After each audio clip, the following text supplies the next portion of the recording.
Okay, we start now. Welcome all of you on this webinar from the ERC. My name is Robert Greif. I'm the current Director of Training and Education, and I'm happy and honored to have two very distinguished speakers. I will share this webinar with Sabine Nabecker from the Young ERC. Only to say that I don't have any conflict of interest with these webinars, except that I have this function at the board of directors. And only to say it in the beginning, you have a link for the educational material. So all the information about the speakers and the moderators are placed at this web page, and also the article can be downloaded, which is the background for this webinar. And with any further ado, I switch to Sabine. Microphone, Sabine. I'm sorry. Hello, good evening, everybody. As Tino said, my name is Sabine. I'm currently in Toronto in Canada. I'm Young ERC representative, and I'm happy to host this meeting together with Tino. So let me just tell you a little bit about how this webinar is going to work. So it's going to be a discussion about the educational theories in 4 parts, and we're going to have questions from the audience in between, and you're going to have also the chance to answer questions after the presentations. Therefore, we ask you to use the Q&A function in the Zoom for your questions. We are not going to monitor questions that come up in the chat, so we please ask that you all put your answers to questions in the question and answer function.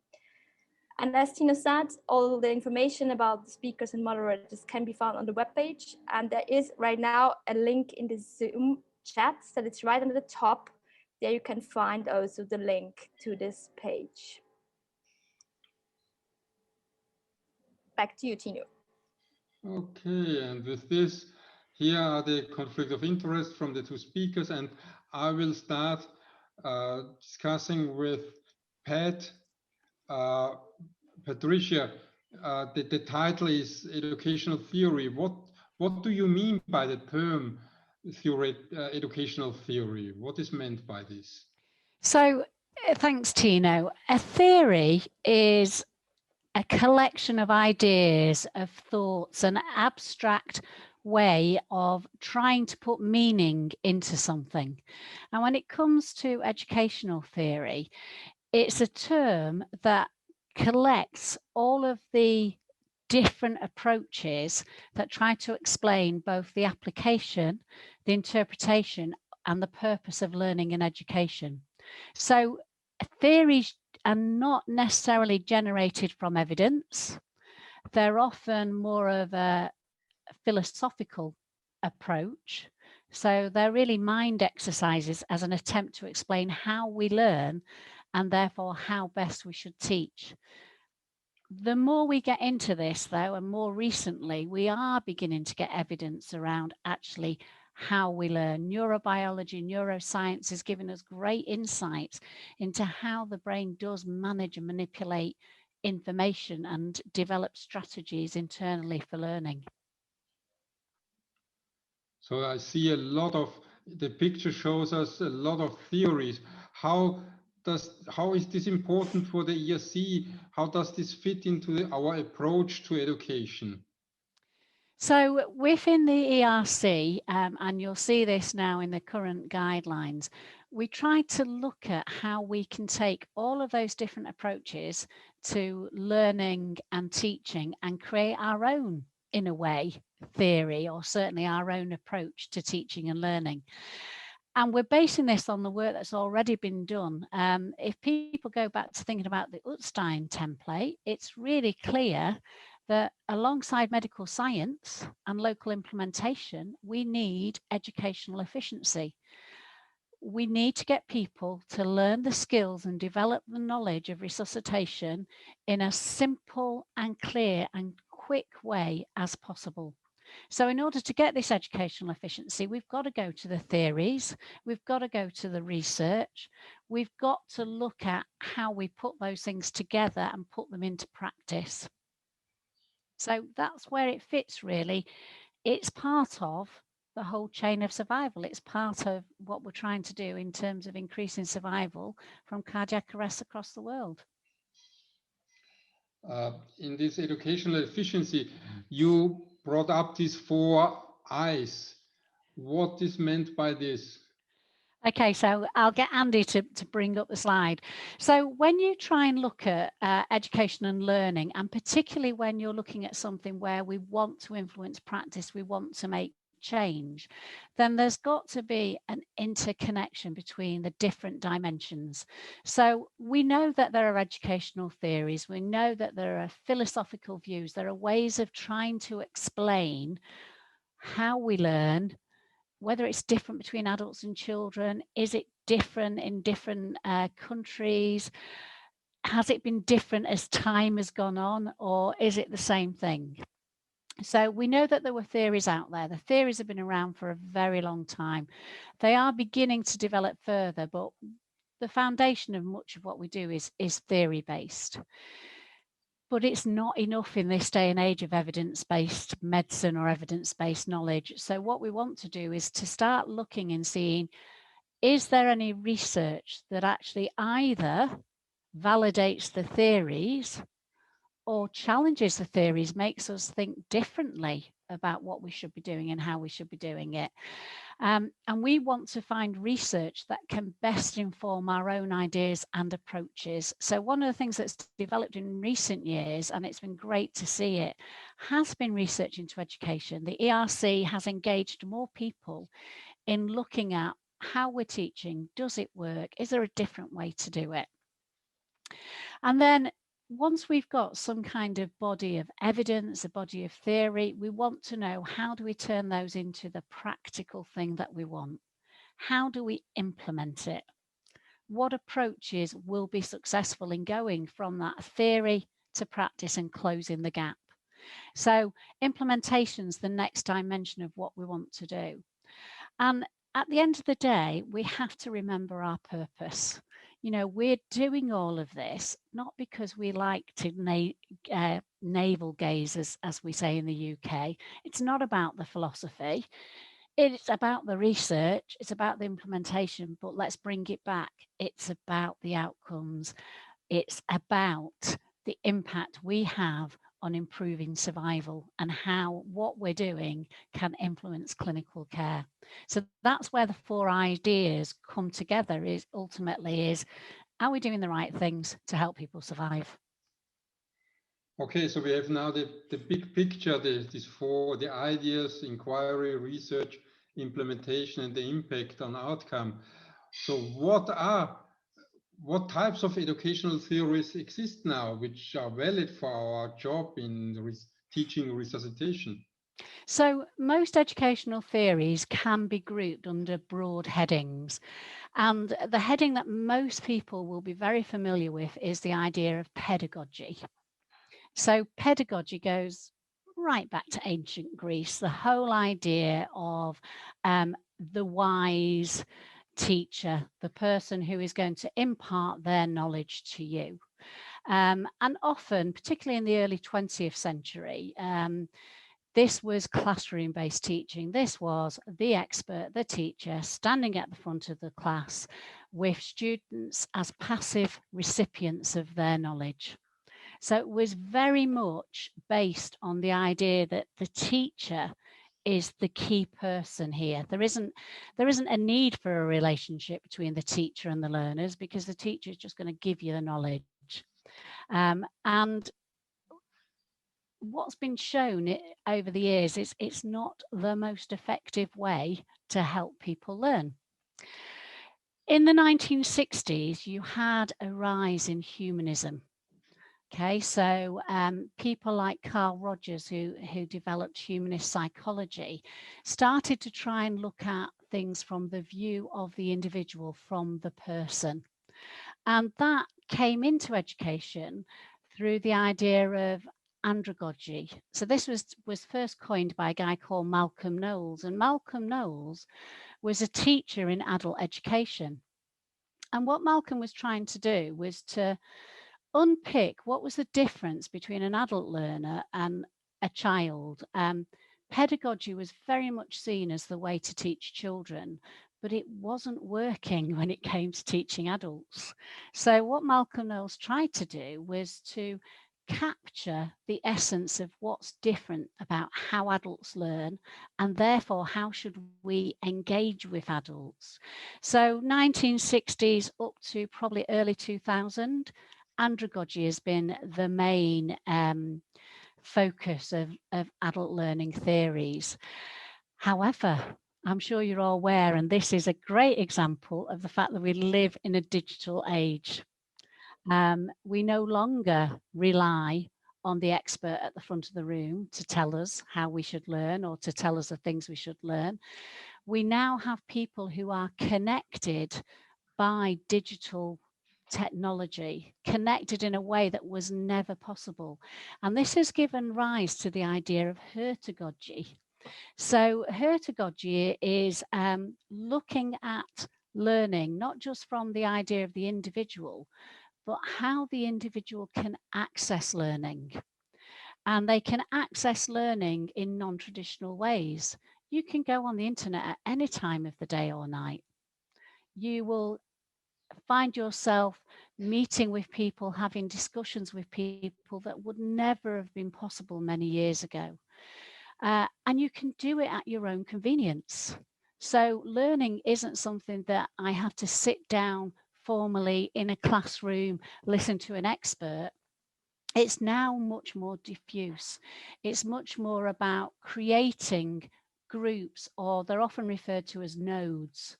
So somewhere within that World Wide Web, that digital world, where I can connect to other people, so I can actually have direct conversations with other people, or I can access materials that previously would not be available to me.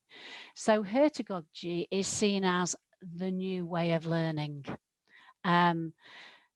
Where this will go to next is the big question, really. The more we develop around neurobiology and neuroscience, will we actually end up with the chips in our brains and being able to download things? Who knows? But we're on that journey now, and I don't think there's any going back. This sounds quite interesting, but maybe you could a little bit explain this. In CPI and resuscitation, they're still competent. So as an expert, if I'm doing advanced life support or even basic life support, and people around have no clue, so then I'm the expert, and as a teacher, we try to bring this expertise to other people. How is this related to when you are talking about teacher-centered, learner-centered, or the learner-led? So at the end, we are the experts, and we want that the other learn this. We're not saying that the expert disappears. Okay, you're just, instead, rather than being a single expert, you are a particular source of knowledge at a particular point in time. Many people who are trying to learn things don't just take that interaction with an instructor. They will in the moment, but often people will go away because we don't all learn in the same way. Some people take more time to grasp concepts. Some people need an explanation given in a different way. And this is where access to online learning enhances the experience for people. But you're quite right, Tina, we can't get away from the face-to-face, particularly as a lot of what we're doing are hands-on practical skills. Now, we do have some examples of where you can do distant learning and practical skills. You only have to look at robot-controlled devices now. You know, you can be directed to do an operation from somewhere thousands of miles away from you. But for many people, they either don't have the technology, don't understand how to utilize the technology to its best, or prefer to use the technology for leisure rather than from learning. And some people just find it a lot easier to be in a physical space with somebody else. Obviously, COVID has had a massive impact on that. But the early days of online learning communities, there were issues about how successful they were, and it was because there wasn't really the engagement. And part of what we're trying to do today is not just to sit here and talk at this audience, but we want you guys to engage with us, whether that's your comments or your questions. It's that sharing and engagement, whether it's in person or it's online, that we know makes a big difference in learning. And with this, I would like to switch to Sabine for a very interesting question from the audience. Microphone. Yes, there is one question in the Q&A box, and please only post the questions once again in the Q&A, because I found one in the chat as well. So please try to use the Q&A function. Pat, so there is a question here. It seems that the 4 I's are based on the learning cycle of Kolb. What is the actual difference? It's purely coincidental. Although, and I actually hadn't even thought about the fact that it looks similar to Kolb. But in a way, Kolb's learning cycle does reflect the whole basis of learning. It is a theory about how we experience something, we try to investigate it further, we take action, and we reflect on it. So Kolb's cycle was based on this idea of experiential learning, because again, in the past, learning was deemed to be a formal thing. And yet we all know that we learn informally and we learn via experience. So I'm afraid it is just purely coincidental. And I would say the big difference is that the 4 I's are really about a system approach to how we as the ERC want to look at our learning and teaching going forward. Okay, there is another comment, rather technically. What if you are seen as a know-it-all, which is the worst situation to be caught in saving a person's life, when people don't realize you're trying to save? What are you going to do then? Let me just, if you mind if I just pull up the question to see if I can quite understand what's being asked. So if you think it's a know-it-all.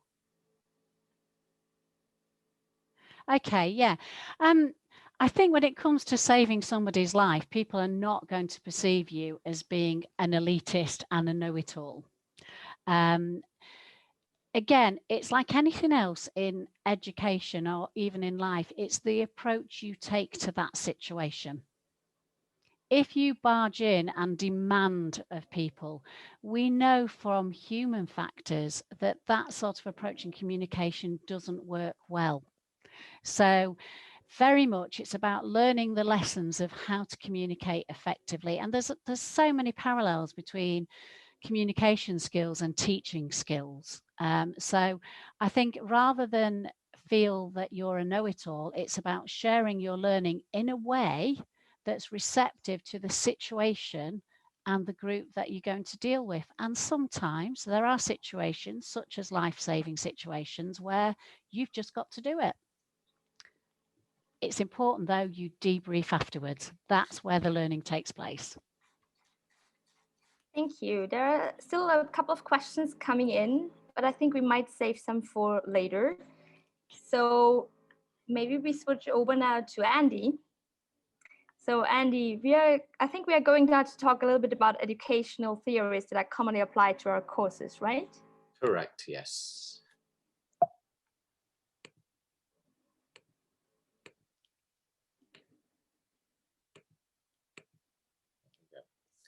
So, fantastic opening by Pat there. I think Pat's encapsulated really why educational theory truly is important. And I think just to give almost like a little micro summary of what she was saying there, a lot of them are retrospective type diagnoses that may have not been as evidence-based as people would like in the sort of scientific side of resuscitation. But the advantage of them is that they identify the positives and the negatives of each approach, and they enable us as those who are doing the instructional design of the courses to capture the best bits of each one.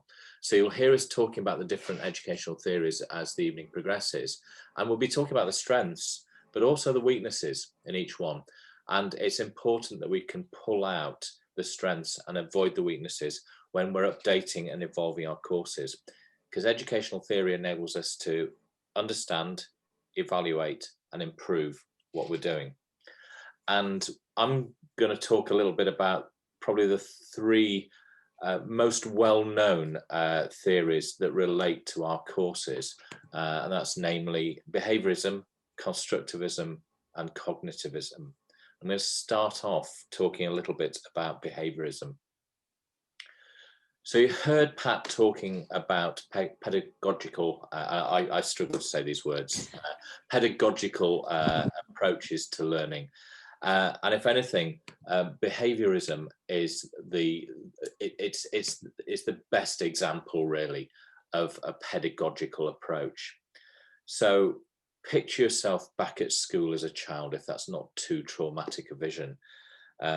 People like myself and Tino, we sort of remember back into the 1800s as school children, but many of you are obviously a lot younger than us.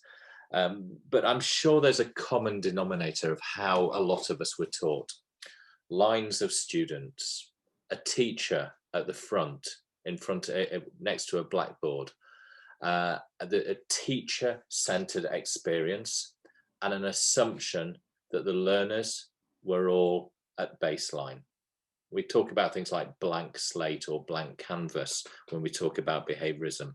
And this is a theory that was postulated by a guy called Skinner in the 1960s. It's dictates, as you say there, it's a change in behavior in the desired direction through positive and negative reinforcement. So a bit like when you're a child, if you do something well, it's valued, it's rewarded. You may get a star on a chart.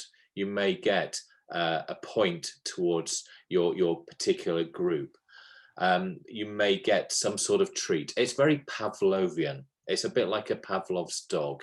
So you do well, you get the reward. The contrast is that negative behavior is not reinforced. So it may be highlighted as being negative. And this is a very clear-cut, a very clinical way of teaching somebody. We assume that they know nothing. We tell them what we want them to know. When they practice it, when they do it well, we say, well done. When they get it wrong, we correct them and we tell them they've gone wrong. Students are very passive in this type of approach, in the behaviorist approach. And one of the biggest risks of a behaviorist approach is of cognitive overload. So a student who is just being bombarded with a lot of information, and it may just overwhelm them, and their brain becomes full, and they may not take on additional information on top of that. And classic examples of the behaviorist approach, as you can see here, are things like lectures, tutor-led tutorials, rote learning. So what's rote learning? That's when you expect people to memorize something off by heart. And when I talk a little bit later about how these theories apply to our courses, I'll cover that in a little bit more detail. But the classic to me, it isn't just as a school child. I remember vividly as a medical student in my first year having to memorize Krebs cycle. I had to actually memorize every single element of it to pass an exam. I remembered it probably for about 5 seconds after the exam, and I've never understood it. I just remembered what it was, but I never actually understood the concepts of it, what it was about, why it was there, how important it was. I just memorized all of these impossible to remember names in a cycle. And that's an example of a behaviorist type approach to learning. And it's quite a superficial way of learning that doesn't necessarily embed sort of principles into the brain long term. So behaviorist has its positives, has its weaknesses. It was predominantly around in the 1960s onwards, and really talks about a childlike learning experience.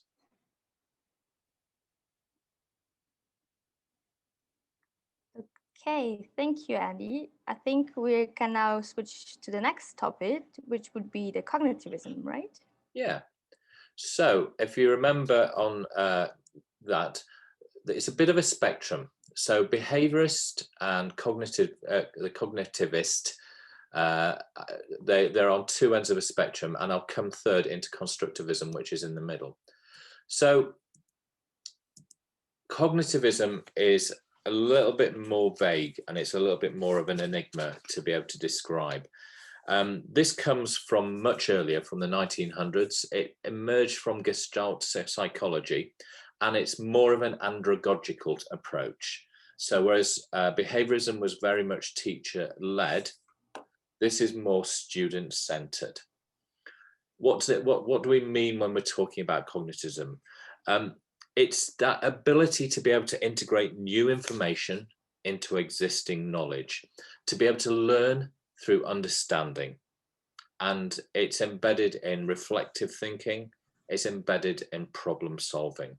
I talked before with behaviorism about being a very superficial way of learning. In contrast, cognitivism is a very deep way of learning. It's trying to embed something into the deep memory processes so that it will be remembered long term. In essence, this is where the teacher guides the learner to learn how to learn. Okay. Probably one of the sort of major strengths, and we'll come on to this in a second with regards to cognitivism, is the social aspect to it. But I'll come back to that in a second, because that overlaps quite a lot with constructivism. Because this is about processes of how to learn, one of the disadvantages, unfortunately, with this is age. Because as we get older, it becomes more difficult for us to process things into longer term memory. So when we're looking at our courses and looking at an age range of candidates, we've got to be cognizant that the older candidates may struggle with this type of learning. But as you see here, it's good when there's a need to process and retrieve information, to use new knowledge. The major disadvantage is, unlike other types of learning, you can't directly observe this. It doesn't work with these backgrounds. You can't see my fingers, but it's what's going on in there. It's what's going on inside the brain. And you cannot objectively measure whether you've been successful or not. Okay, then we can move on finally to the middle part of your schematic, the constructivism. Yeah, this is where it's really happening. This is the playground of ERC courses, because this is predominantly where our courses are structured. Constructivism comes from the 1950s and 1960s. Piaget in 1953, Brunner in 1966. Constructivism is the construction of your own understanding and knowledge through experiencing things and reflecting on those experiences. A lot of people describe it as a combination of behaviorist and cognitivist, because it's got some of the strengths of both. It's that blend, really, of those two. My screen's just frozen. Can you see me still? Yeah, sorry. Yeah. It's an andragogical approach because it is student-centered, but in many ways, it's also student-led. So it's been used as the basis for Pat, you'll have to help me. Is it Hutegogical? Is that correct?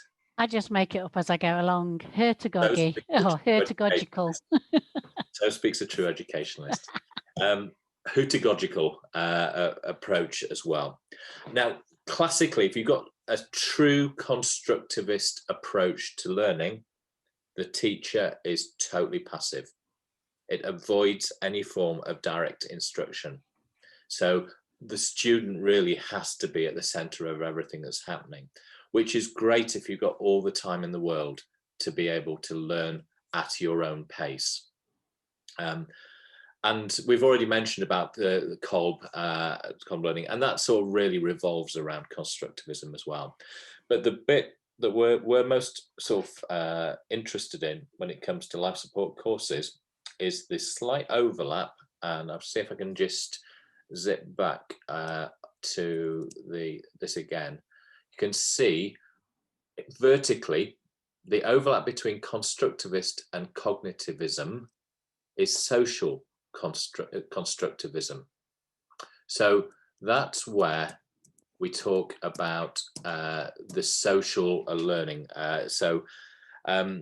Learners being able to build upon that platform of experience by working together. So that shared community of practice, the social learning, being able to sort of learn alongside their peers in an environment that is as similar as possible to the environment they're going to be in.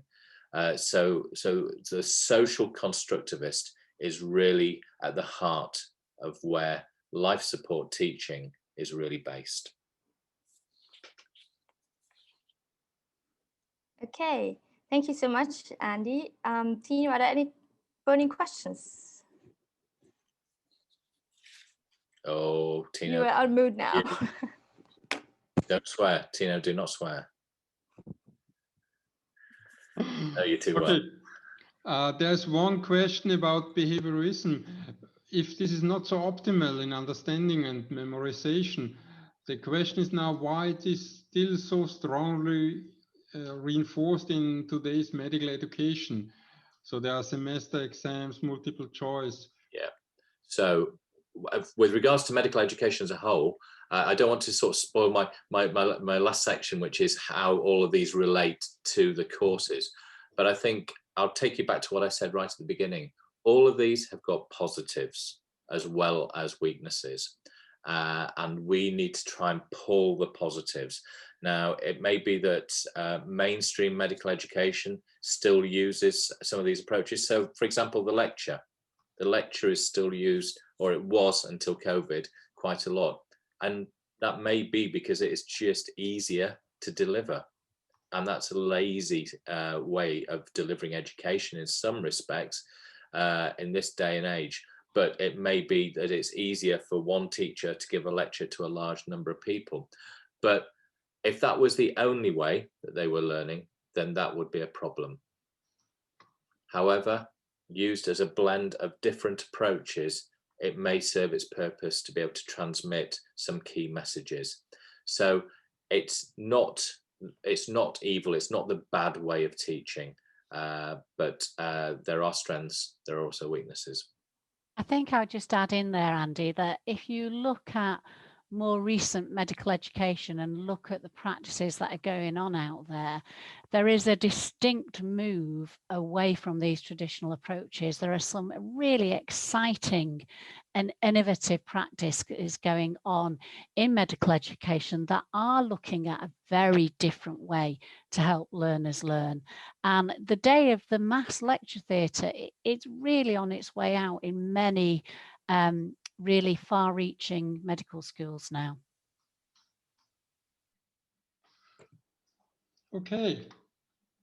With this, Patricia, we could go to the next part, and you could explain us how all these educational theories are applied in the ERC courses. Some of the questions from the audience are going into this direction. So what does this all has to do with the courses we are teaching? You're missing out a couple of theories, Tino.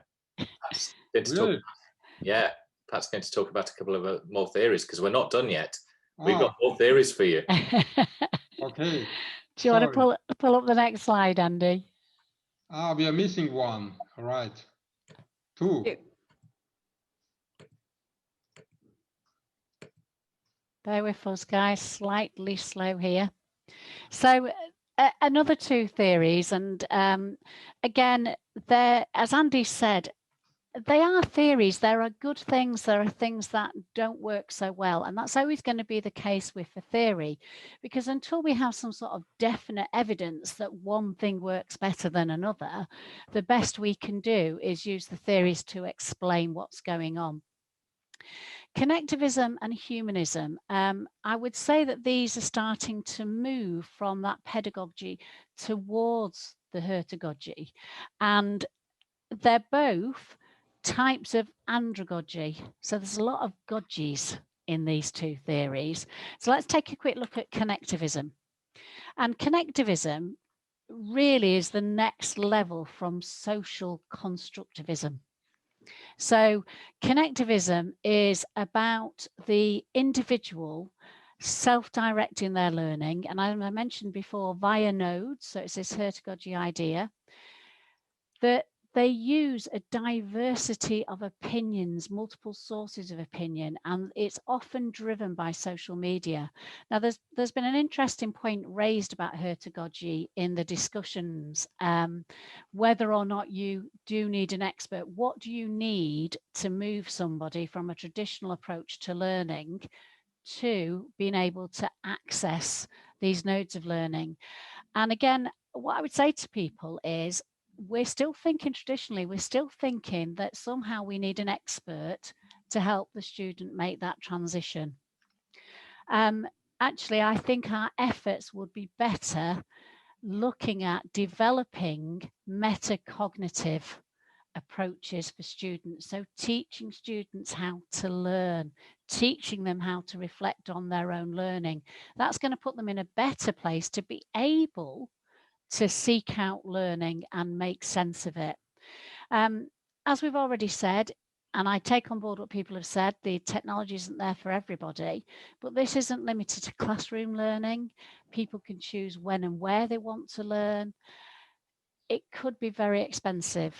It is getting cheaper because devices are getting simpler. I think I'm probably a bit more worried that the resources needed to create these devices seem to be getting much rarer, so whether or not we will hit a problem.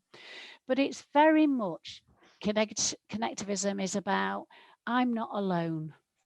Out there are people I can talk with, I can get ideas from, and if I have the metacognitive skills, then I can actually process that myself. I don't need the expert. I can process that myself. So moving on to humanism. I mentioned Carl Rogers, who was a humanist psychologist, and humanism, the most famous person that people will be aware of in education is Maslow. And this is the traditional Maslow's hierarchy of needs. And Maslow's idea was based on what is it that frees people up to learn, what needs to be satisfied, and what drives them to want to learn. And Maslow felt that people were seeking self-fulfillment. Now, this is the kind of early 1950s version of Maslow's work. A bit later on, late 60s, early 70s, I think, I could be going a bit too far, but Maslow actually changed his view. And instead of self-actualization being the top of what you want to achieve, actually it's not about me anymore. He talked about transcendence. And transcendence is about going beyond me. And actually, guys, it's what education is. Education is a transcendent thing. Maslow said that we crave the desire to help and support other people. That's actually what we want, more than we want to achieve things for ourselves. Our next stage of human evolution is this transcendence. So Maslow's a much more psychological theory. It's less concrete, it's less based on what's going on. It's more a description of the individual psychological approach to learning. So it does look at the person as a whole. It does look at the concept of learning is beyond a moment in time. It's lifelong. But it assumes that everybody wants to go in this direction and that everybody is seeking to fulfill a purpose in life, which is not always the case. So our theories intertwine. You know, the diagram that Andy has shown you, no one theory leads to another theory, leads to another theory. They do tend to overlap quite considerably, and often they develop as time goes on. So, you know, these theories, they may have their seeds in the 1950s and earlier, but actually we seem to be adding to them the more that we discover about how people learn. So they're always going to be there in the background.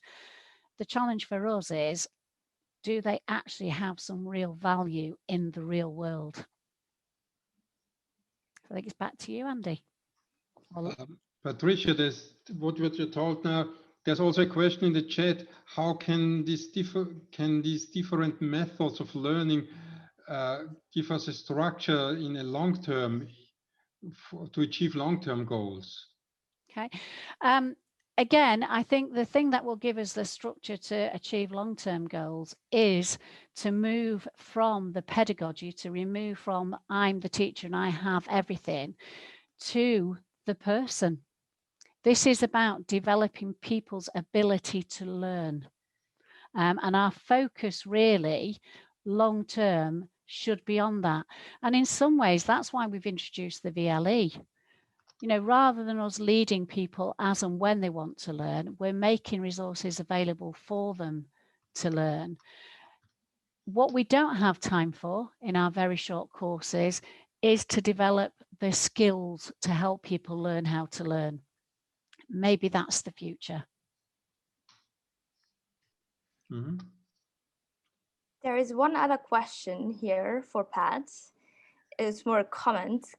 So Connectivism can be used only after the first BLS course when the participants know what they want to learn. Would you comment on that? Possibly, but why have they come on a BLS course? You know, they have recognized a need to learn something. They've chosen to go onto a course. Connectivism may well allow them and encourage them to pursue their learning further, but quite often it's connectivism in its wider social context. So have they come on a basic life support because they've had a conversation with somebody who knows somebody who's done basic life support, or as we've all seen in the past week, they've seen, you know, a footballer have a cardiac arrest and suddenly they're interested in doing something about it. Andy? Yeah, I think inadvertently I stumbled upon connectivism from a personal perspective about 18 months ago. Despite being extremely elderly and past my prime, I rather crazily decided to do a PhD. Why not? I was bored. And I did a PhD related around the sort of types of life support courses that are delivered. I had a supremely excellent set of supervisors. Unfortunately, they were too good at supervision because they were eminently trained to not tell me anything, but to get me to go away and discover things myself. And I'm secretly a little bit of a behaviorist fan. I like to be told. I like to be told what. That's sort of my learning style, if we can talk about those. But I was encouraged to go and identify things myself. And one of their suggestions was to add a chapter to my PhD about learning theory. Never even heard of the concept before, really. Well, I'd heard of the concept, but not really that there was a load of theories out there. And so I reluctantly went and started digging into this. And yes, technology is useful in this day and age. But again, I'm very much the sort of person that I need papers printed out to read rather than read them on a screen. So I had a fantastic local library that once I'd found the papers I wanted, they printed them out for me. So I wasn't reliant on technology. And I started to get really interested in it. I thought this is actually quite intriguing. The fact that our educational theory stems back to the Greek mythology, or not mythology, the Greek psychologists. And over the years, we have serendipitously at times done the right thing. And sometimes educational theory describes what we must do. Sometimes it's a bit of a retrospective. It describes what we've done in the past. But there is a lot of positives that we can get from it. So in a way, I've sort of exhibited connectivist in that I then linked in with people who are far cleverer than me. They are on this call at the moment. So Tino, Pat, thank you very much for your support during my PhD. and I linked in with several other nodes of information. I sought out myself what I wanted to learn. So I did is a pedagogical connectivist approach to learning. I hadn't been on a course about learning theory before, but I was able to do that. So it's a very long-winded way of just explaining why people may not need to be on a basic life support course. And there's a quick comment in the chat about how young. Start it from day one. Children are actually brilliant at learning, and we come along with formal education and destroy that. Now, we really need to rethink how we encourage people in self-learning.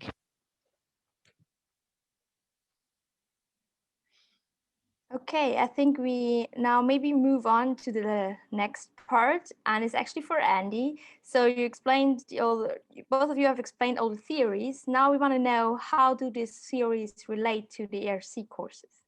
Okay, well, first of all, we've not even touched on all of the theories, but I think what we've covered are the theories that are relevant to life support courses.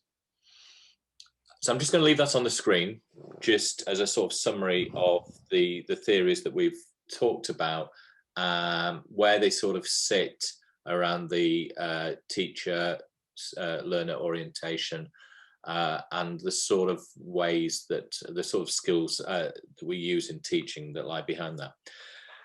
But essentially, I think what we've probably described, certainly over this last 45 minutes, is that our courses and education in general have really sort of moved along the spectrum from pedagogy towards andragogy and humanism. So in other words, we've gone away from the instructor-led to more the candidate-centered and the candidate-led. So we're now talking the language of our courses. Those of you who who either attended a course back in the 1990s or taught on courses back in the 1990s, I first became an instructor in 1993. And in those days, certainly, I apologize in advance, my experience is predominantly with the adult advanced life support course. So if I use that as a frame of reference, I'm not excluding the other courses, but that's my personal frame of reference. The ALS course back in the 1990s, it was very lecture driven. There were many different lectures. We lectured about airway. Think about it.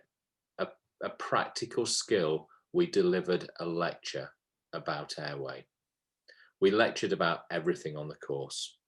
What else did we do? We insisted on repeated practice, but in particular, we asked people to memorize algorithms.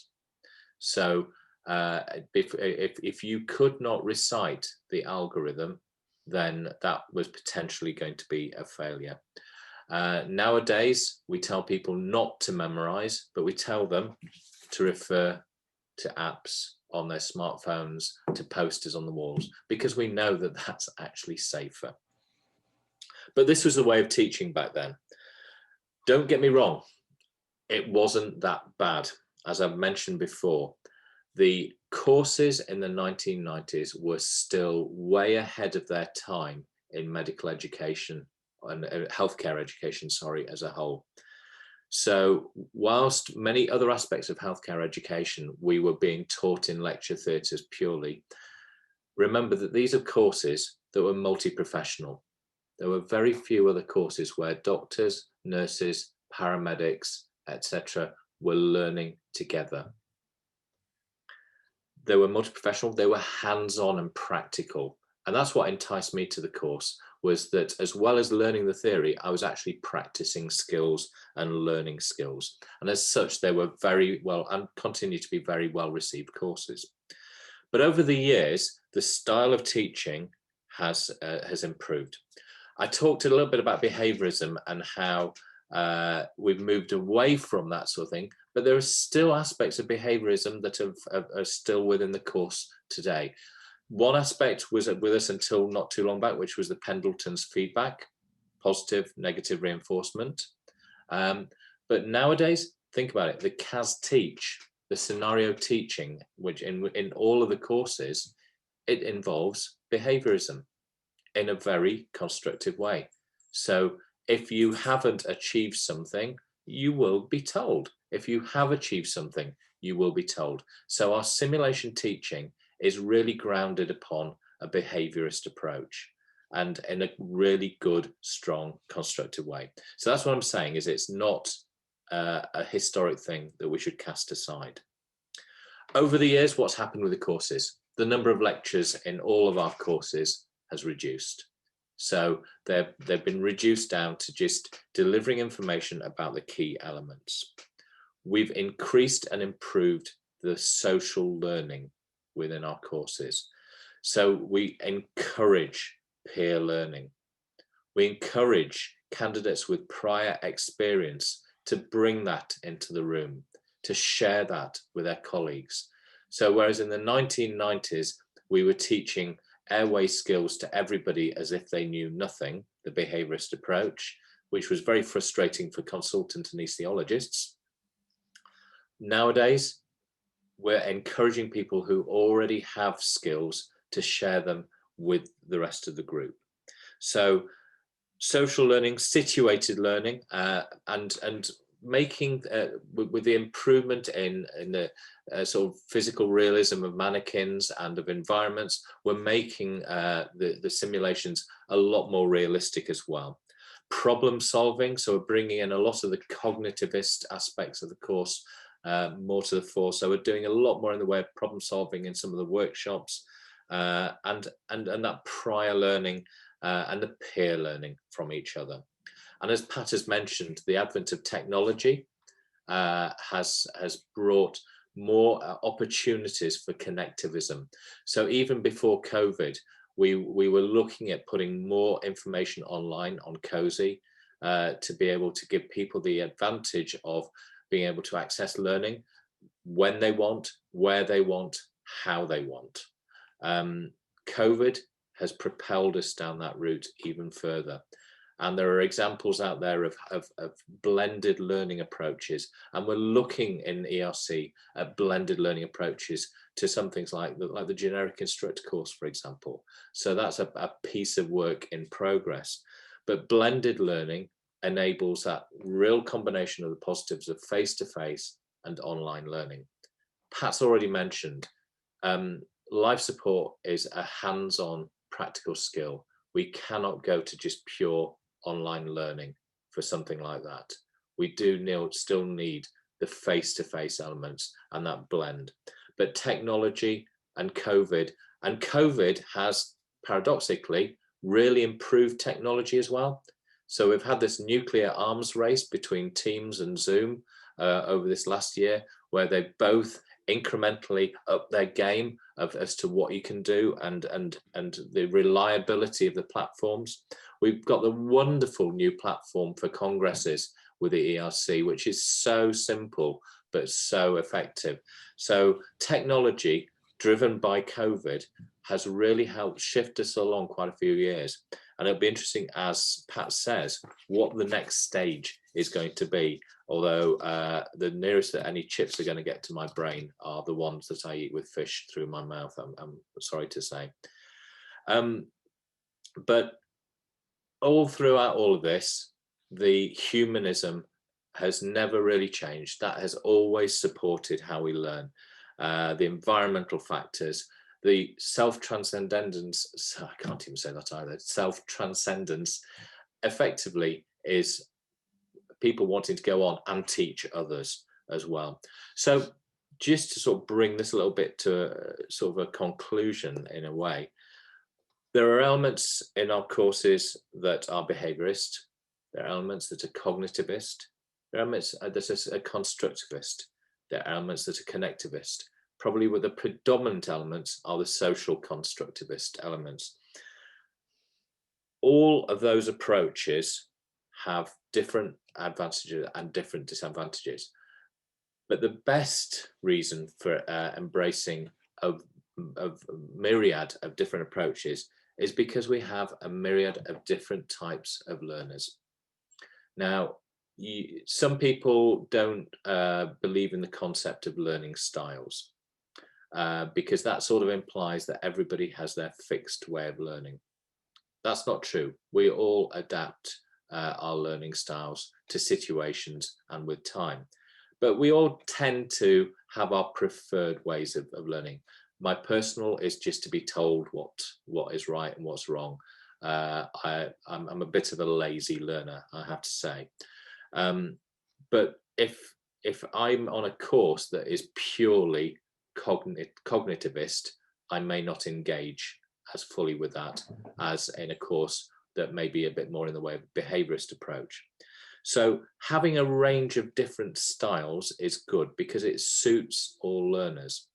But similar to the discussion around learning styles, if you are being taught using a learning theory that suits your learning style, that's great.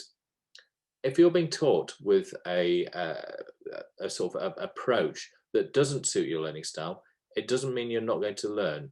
What it does, it helps you to develop a skill set in that type of learning style. So essentially, if I'm on a course and I get a few lectures, I'm fine, I'm comfortable with that. If I get a few problem-solving exercises, well, I'm going to stretch myself, and I'm actually going to learn how to learn using those techniques, which will benefit me going on into the future. But educational theory, different theories are used across all of our courses. Social constructivist is probably the most apparent, but technology has brought connectivism into the fore in recent years. I'm going to stop there for any questions. Okay, we have quite a lot of topics for the discussion. Maybe I like to start with one, because this is interesting. Before, Patricia, you mentioned the age to start to learn CPR, but also there's the question, which I find very interesting: at which age should somebody start to teach, for example, BLS or CPR? Well, again, look at what children do already. Children are incredibly effective at teaching each other. You only have to look at how they teach each other games, rhymes, skipping, and you know, it's peer-to-peer. I think there's a real issue with trying to say that teaching children and teaching adults are two different things. I don't think that there is enough evidence that they are distinctly different. I think that children are probably the better example of how best to learn, and we actually should look back at that. But I would say round about the age of 8 is a good time, not only to get children into learning because they're confident in their body, they're confident in their personality, but getting them to actually teach. Why not?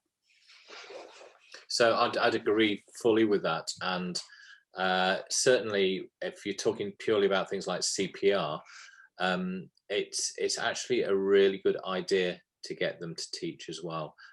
Some of the best models that I've seen of teaching CPR in schools, certainly several of my local schools where I am at the moment, they train older children in the school how to be teachers in CPR. And then they get them to teach the younger children. And that's brilliant because it means that they've got enough faculty to train. And the teacher is still there as well, supervising and supporting and mentoring, and quality assuring as well. But it also means that the younger children, they listen a bit more because it's people that are close to their age group. But they also think, hang on a minute, in a few years' time, I'd like to be one of these teachers. And it gives them a motivation so that when they become an older child, that they can deliver teaching as well. And I think, Pat, you said it quite rightly at the beginning. It's like most things in life. As a child, you're really good at stuff, and then society and adults just mess it all up. Yeah. Patricia, you said starting to teach with 8 years, but we have also these programs at kindergarten when they start quite earlier to learn. I think in terms of learning, yes, you've got the wherewithal, you've got the ability to take on board the skills and knowledge, but being able to process it sufficiently that you can adapt what you're doing to teach another person. I don't think at kindergarten you're quite there, although, you know, I'm open to believing it's different, because again, I would look at some children and watch how they take another child under their wing and how they do teach them the routine. But in most papers that I've seen around teaching children, the age does tend to be more in that slightly older 8 years and beyond. There's a highly ranked question about how to manage to get the learner engaged, besides some interaction in between teacher and learner. So how can we engage the learner? Absolutely. So the intrinsic motivation is key. And we've seen over the years that intrinsic motivation is very much, there's so many factors. So it's great if we've got someone who comes to a course who is interested in the topic and is keen to learn, wants to further themselves, maybe wants to be an instructor, have got various ambitions that they want to use. They want to learn because they want to deliver better patient care. That's our ideal candidate. Some candidates are told to go on a course and they may not have that intrinsic motivation. And it's our job as the faculty and as the instructors to make the topic as relevant and as interesting as possible to them. So again, one of the ways we've done this over the years is we adapt scenarios now to candidates and their background. So back in the 90s, you may find a junior nurse on a course being told, you are a consultant anaesthetist in this scenario. Where do you work? I work in outpatient dermatology. Right, you're a consultant anaesthetist in intensive care for this scenario. That's never going to motivate the candidates. So having the ability to adapt scenarios to something that's more applicable to the candidate background will help their motivation. But ultimately, most of our candidates, I think, do have that intrinsic motivation, but some may need a little bit of encouragement as well. Pat, you wanted to say something? Yeah, I'd go beyond motivation in terms of how do we motivate on the course. And one of the things I would say is, you know, the ERC's mission is about bringing resuscitation skills to the world. If we want to really motivate people, then we need to get in really quickly when events like Christian Eriksen happen. Yeah. Because people see this, they see what's happened and they get an interest. Oh, what's going on? You know, could I do this? We need to be able to act quickly on events to capture the interest and motivation people have at that moment in time. You know, get a flag out there saying, oh, would you like to learn how to do this? Because motivation is often very high initially, and actually when somebody can't access that learning, the motivation will drop very quickly and then they'll never follow through. I mean, I always wanted to learn how to do knitting. I wasn't very good at it and I couldn't find anyone who would teach me, so I couldn't be bothered. Yeah, so we need to engage more quickly with what's going on in the world and take those opportunities where motivation is high and offer things to people. I think you're absolutely correct there, Pat. And for those, if there's anybody online who doesn't know what we're referring to, I suspect you're all online for this, so you all have an online presence. But a Danish footballer in his late 20s had a cardiac arrest on the pitch at a European football match last weekend. And in front of the world's cameras, sadly, some people feel for too long, I'm in on that as well, we saw a person collapse, have agonal breathing and seizure activity, and then CPR. And it turned out that the first defibrillatory shock was successful. He was transferred straight away to the tertiary facility, which is right next to the stadium, stabilized and is due to have an implantable cardiac defibrillator. What that has shown the world in glorious detail is that the whole chain of survival is important. Calling for help, immediate CPR, swift defibrillation, swift advanced life support.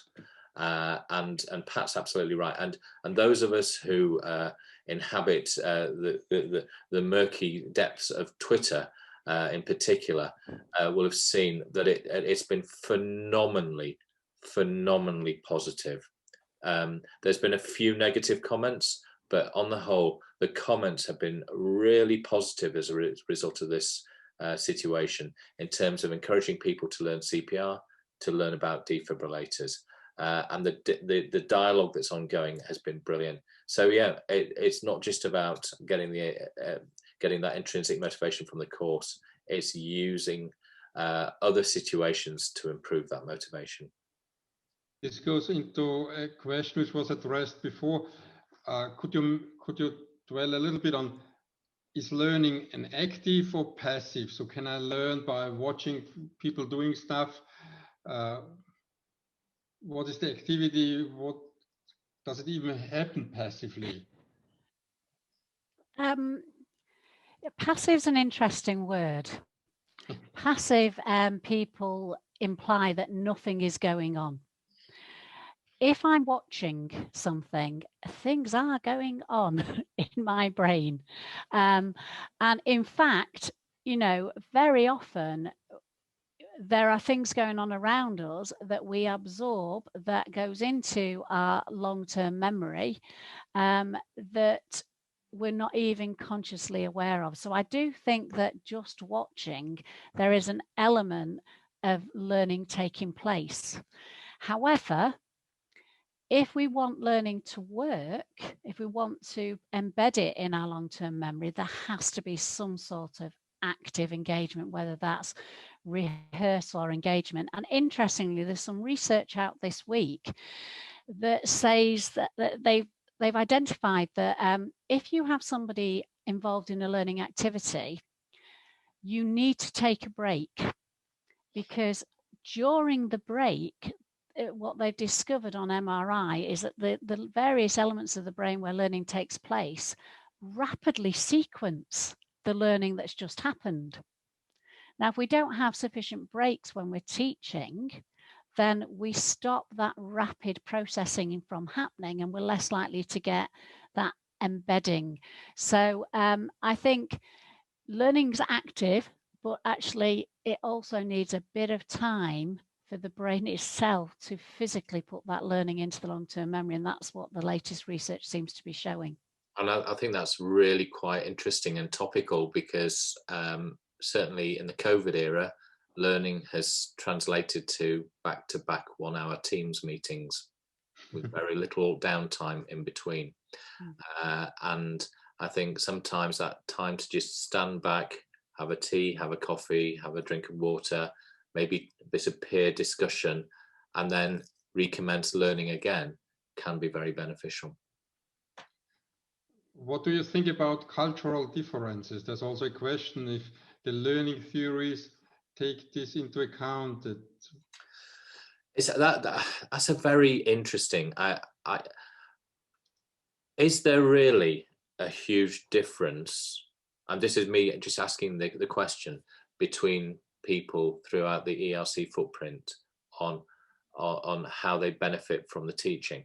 So I've dwelled a little bit on learning styles, and that learning styles as to whether you prefer concrete or abstract, whether you want to do and think, or whether you want to just passively, those sort of styles across all of the population. And there may be slight differences depending on how people experienced education when they were kids. Remember the saying that a teacher affects eternity, and no one knows how their influence will end. How you were taught as a kid has a real impact on how you feel you should teach as an adult, or even not just as a kid in sort of a medical school or nursing school or paramedic school or wherever. But what we're talking about here is some educational theories that I think transcend cultural differences in many different ways, because and it may be that there's slight different sort of emphasis in different cultures, but the importance here is the variety of approach, so that you can target each different type of learner, but also help them to become more resilient in the other types of learning.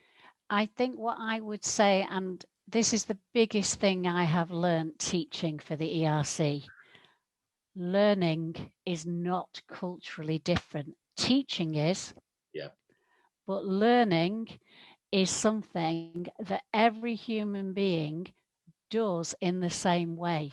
What affects that is not our innate abilities, but how culturally we teach and how we perceive teaching.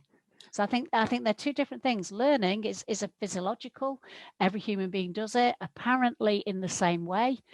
Teaching is the cultural element, and that can differ.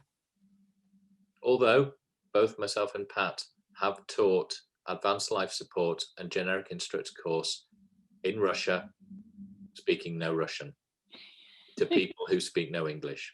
Quite how we did it, not sure. But it was effective. So this goes to maybe one comment. The only important thing is to monitor the learning curve and to ensure that this goes in the right direction. How do you assure this?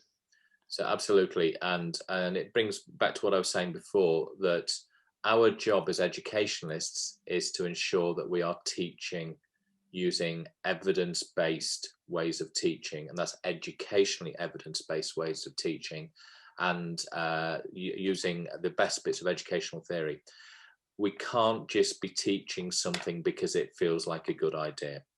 We can't just be changing how we teach because one of the stakeholders, be it a candidate or the faculty or a council, want pressure to do something different. We need to be teaching the best quality education that we know is going to, and there are ways that we can assess it. So when you're using an educational intervention, there's a series of 5 Kirkpatrick approach to assessment, starting with the lower levels, which is candidate satisfaction, ranging through knowledge, skills, and attitudes. So it's 4 levels, to impact upon behaviour, to impact upon patient outcomes as the highest level. And clearly, some of the lower ones are easier to measure. So satisfaction, you just get your post-course survey. Knowledge, skills, and attitudes are relatively easy to measure, knowledge in particular, because it's quite objective. When it comes to looking at impact upon change in behaviour and patient outcomes from an educational intervention, there are bigger challenges for those of us who do the research into this in terms of the numbers needed to get a powerful enough answer.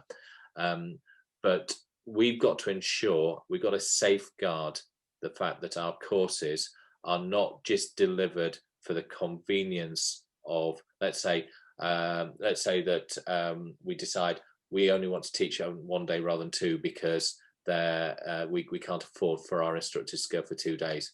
Well, we can look at that, but unless we've got something that's educationally sound that leads to at least the equivalent of learning, and that's the other thing, is any change in our courses has to be formally validated to ensure that we're not giving them a lesser deal by that new version. I think I would come back to the work of John Hattie, visible learning. What we want to see in any approach to teaching and learning is what's the impact been. If we can't measure an impact, then we haven't been successful. Yeah. And Sabine, any question from your side? So there was earlier a question on the chat that was quite interesting. So there are people on this chat, on this webinar today, that are coming from different parts of the world. And the question was, what to do if technology is not readily available? this is the big question. And as we head much more into a technological era, how many times have you been in a Zoom or Teams meeting and the technology has failed? either the Wi-Fi or the electricity is gone, there always has to be that sort of backup plan, that plan B. And the number of times where you may just need to go back to basics, because remember, basics are not wrong. There's nothing wrong with how we used to do things. That it may be more efficient and more cost effective to do some of the things we do nowadays, but the basics are not wrong. I guess what I would say to that challenge is Connectivism doesn't need a digital world. Connectivism can exist in any community of learning. And I think one of the things that we should consider when we're in that situation is not just to call on the expert. We're going to need the expert in that situation, but recognize that there's often more than one expert in a room. And this is where, if we really want learning to take place in a low-tech area, we've got to consider, I might be the teacher, but what experience have you got? What can we learn from each other? We bring that connectivism into that room physically, and we don't need an internet to do that. You know, Andy will have expertise in one field, Tina may have expertise in another. It's the discussion, it's the sharing of opinions, it's the two-way process that leads to the learning.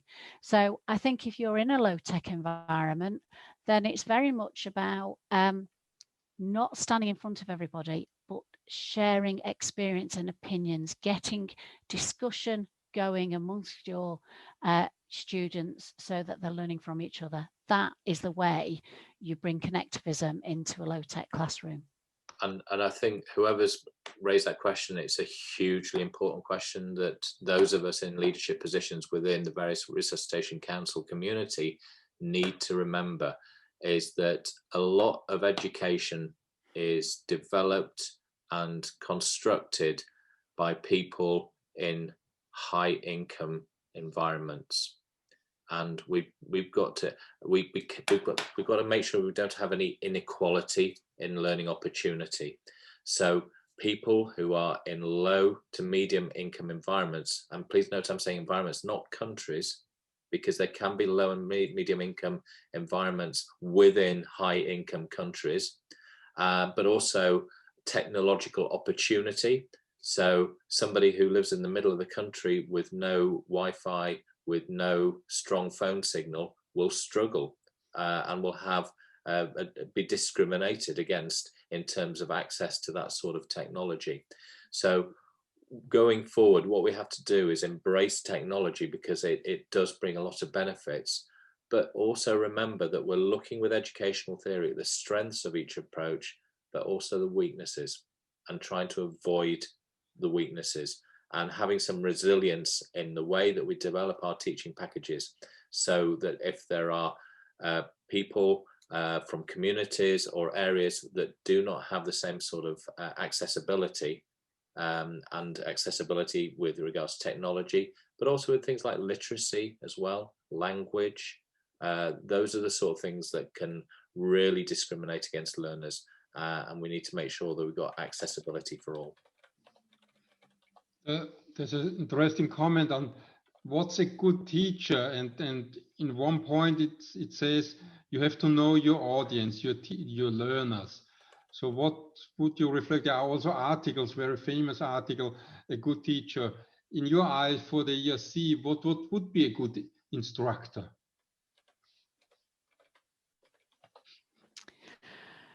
For me, a good instructor is somebody who has a genuine interest in helping other people learn. And that's the first and most important desire on their part. They're not there because of hierarchy. They're not there because of their personal needs to have a qualification. They're there genuinely to try and help people learn these basic skills. I think that they are people who are able to recognize that education is about taking risks and being incredibly adaptable. If you have a very narrow view of what you're going to teach and how you're going to teach it, you're going to come unstuck. So I think a good instructor for ERC's got to be flexible. We've got guidelines, they have to work within the guidelines, but they've got to be flexible in how those are applied. Absolutely, and I think the comment about it not being hierarchical is so key. Just because you become a consultant doesn't mean to say you will become a good teacher. I have had some incredibly good educational experiences from juniors, mainly because I am now so old, I'm sort of forgetting everything, and everything has gone on such a pace that apparently we no longer use beryllium in resuscitation. But no, I'm joking, but essentially anybody can teach. Anybody has got the attribute to do that. It's not a automatic thing that people develop. It is something that is innate to some people. Some people are naturally very good teachers. Some people are naturally good at learning the skills to be a good teacher. Some people will never be a good teacher, and as long as they've got the insight, that's good. But essentially, our job as instructors, as well as teaching people, it's a bit like what Pat was saying earlier. We need to be teaching people also to learn how to teach, as well as to learn how to learn. Maybe because this always comes up when we are talking about teaching and BLS. What about the famous 4-step approach from Peyton? This has to come up, and we have to address this. It did. We know, because we have started research in education, we now know that the 4-stage approach is one of a number of approaches and a number of staged approaches. The evidence is we just need a staged approach. I think it's up to the education group within the ERC to look at the papers and make a decision. Do they want to stay with a 4-stage approach, or actually, based on the research, is there something that could be modified? I think many of us will have our own opinions of what works well, but I think that that's something for the education group to make a decision on. What we know from a pure education perspective is 2, 3, 4, 5, however many stages works. It just has to be a staged approach. There's a slight conflict of interest, I guess, between the two of us here. So myself and Tino have been involved in a study looking at a 4-stage approach as opposed to an alternative. Also, Pat, it's starting above ERC, even in the ILCOR. There is a worksheet ongoing looking at this particular question, because we do need to have a bit of updated guidance. It's one of those approaches that makes so much sense, and I'm sure I'm not the only person who has passionately taught the 4-stage technique, and then in my own practice on a life support course has maybe skipped a stage or two because time is pressing. But in actual fact, when you look at the life support courses, the demo and the questions after the demo are effectively stages 1 and 2. Yeah. So you can actually go straight to 3 and 4. But you never heard me say that officially. But we do need to look at the evidence, because there are quite a few papers out there that have looked in general at skills training. And I agree with you, Pat. I think a staged approach is good, but 4 stages, it may be perfect for some people. It may be overkill for some people. It may not be enough for some people. And it's looking, I think the future of education, if you want my view on that, is looking at bespoke packaging almost for individual people. It may even come down to that, where we have some sort of bespoke way, and how we achieve that, that's the big challenge. But being able to target in on how best people learn may be a way ahead. Time is running, so may I ask you, Andy, now to summarize your points on the educational theory which trigger the ERC teaching approach? So educational theories, we've heard there's a multitude of different theories, of which some are particularly relevant to our courses, and they've evolved over the years. They inform how we understand, evaluate and improve teaching. And it's essential that educational experts are involved with any evolution about our courses. For example, if you go to theatre and have an intubation, you want an anaesthesiologist to do that. If you have a PCI, you want a cardiologist to do that. So if you want to update how a course is taught, you want an educationalist to do that in conjunction with the wider team that will ensure the best possible outcomes. And in the ERC, that's our wonderful group of ERC educators. Pat and I have been privileged to be part of the training of them right from the very first masterclass back in 2003, I think it was. So our educators are highly experienced and there to share their expertise. Ultimately, evidence shows that courses, life support courses, save lives. Evidence shows that the more contemporary courses are better at saving lives. Why is that? Improved guidelines, most likely, but also improved ways of teaching almost certainly impact upon that as well. So I guess my closing statement is that educational theory is because, unlike targeted temperature management, education works. Okay, Pat, can we invite you for a closing statement? What was the main learning point for you today? For me, the main learning point is that we are moving more and more to a generation and an understanding that learning is something that can be very self-directed, that the most effective way to help learners in the future is to teach them the skills to learn. I think our courses will evolve, and they will evolve to give that opportunity to learners to pick and choose from a menu of information, knowledge and skills that are relevant, as Andy said, bespoke education for their needs and not what we dictate to them. Okay, maybe Andy, you can share the last slide as a summary for the people who learn more when they see the stuff and they don't listen to this. Exactly, here we are. So this is our summary for this session. We are close to the end of the 90 minutes. I would like to thank the two speakers to share their knowledge and their impressions about on education and the theory behind this.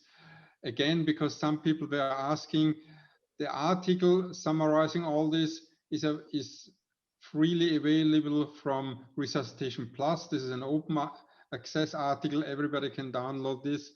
And the recordings will be placed on the ERC web page. I can't say when, but it will be placed to see to watch it if you want to see it. And with this, also thanks to Sabine Naveka from Canada.